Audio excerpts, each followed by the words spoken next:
মন চায় মায়ের হাতের রান্না খেতে, কিন্তু সেইটা আর আমার ভাগ্যে নেই এই মুহূর্তে। তার জন্য আর কি করব, নিজেই রান্না করে খাই। তো এইদিকে দেখো আজকে চলে এসেছি রান্নাঘরে এসে উনুনে কড়াইটা বসিয়ে দিয়ে কড়াইটা বেশ ভালো করে গরম করে নিয়েছি।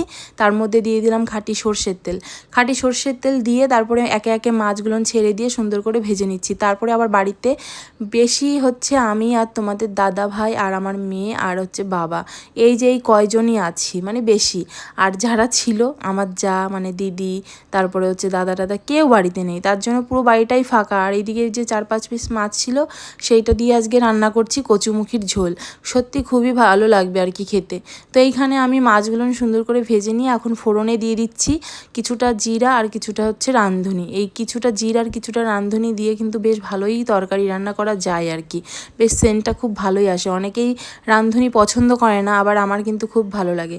তো এইখানে দেখো আমি দিয়ে দিয়েছি এখন এই যে ফোড়ন দেওয়ার পরে কচুমুখিগুলো ঢেলে দিয়েছি। তার মধ্যে দিয়ে দিলাম ভাজার জন্য একটু লবণ একটু হলুদ, তারপরে হলুদ লবণ দিয়ে এখন কচুমুখিটা সুন্দর করে ভাজতে হবে।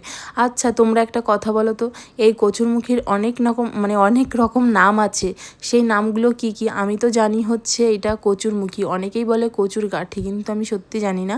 আমি যেটা জানি সেটাই আমি বললাম। তো এইদিকে দেখো আমি কচুমুখিগুলো বেশ ভালো করে ভেজে তারপরে এখন জল দিয়ে দিলাম পরিমাণ মতন।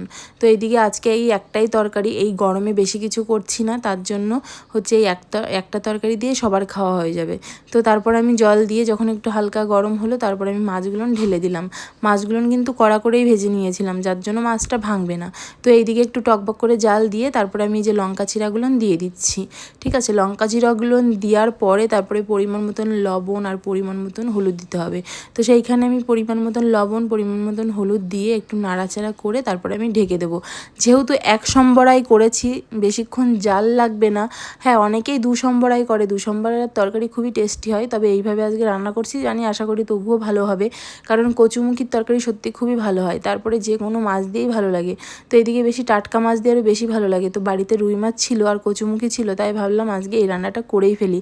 আর এই রান্নাটা আমি শুধু না, আমাদের বাড়ির সবাই খুব ভালো খায়, তার মধ্যে হচ্ছে তোমাদের দাদা ভাই। তো আজকে বাড়িতে মাংস নেই, তাই ভাবলাম যে এইটা আজকে রান্না করে ফেলি, না হলে কচুর গাঠিগুলো নষ্ট হয়ে যাবে। কিন্তু সত্যি কি বলবো, খুবই ভালো। কচুমুখিগুলো হালকা সিদ্ধ করেছিলাম, হালকা সিদ্ধ করে মানে খোসাগুলো ছাড়িয়ে তারপরে ভেজে নিলাম। তো এইদিকে একটুখানি তরকারিতে জাল দিয়েছি তখনই দেখলাম পুরো গলে গেছে। তো এইদিকে দেখো ঢেকে আর একটুখানি ভাবলাম যে আর একটু ঢেকে ঝোলটা একটুখানি কমিয়ে দিই। তো কমানোর পরে তারপরে হচ্ছে নামিয়ে নেব। তো এইদিকে দেখো বেশ জালটা টকবক করে ফুটানো হয়েছে। আর কি বলো তো, কাঠের জাল তো বেশি একটা টাইম লাগে না, ঠিক অল্প টাইমের মধ্যেই হয়ে যায়। তো এখানে আমি কিছুক্ষণ টাইম ঢেকে রেখে দিয়েছিলাম। ঢেকে রাখার পরে ভাবলাম যে একটুখানি লবণ দেওয়ার প্রয়োজন আছে, একটু কম হয়ে গেছিলো। তো সেইখানে আমি একটুখানি লবণ দিয়ে তারপরে নাড়াচাড়া করে আমি তরকারিটা নামিয়ে নেব। ঠিক আছে, আর ভালো করে জাল দিতে হবে, যেহেতু 1 সম্বারা না, ওর জন্য একটু ভালো করে টকবক করে জাল দিতে হবে। আর সত্যি বলতে কি, কচুর সমস্ত কিছু আমার খুবই ভালো লাগে। কচু শাক, কচুর ডেগো, কচুর লতি, কচুর মুখি, সমস্ত কিছু। তো এইদিকে আমার দেখো তরকারিটা সম্পূর্ণ কমপ্লিট হয়ে গেল। ঠিক তোমরাও কিন্তু এইভাবে রান্না করে খাবে, আমি বলছি খুবই দারুণ লাগবে।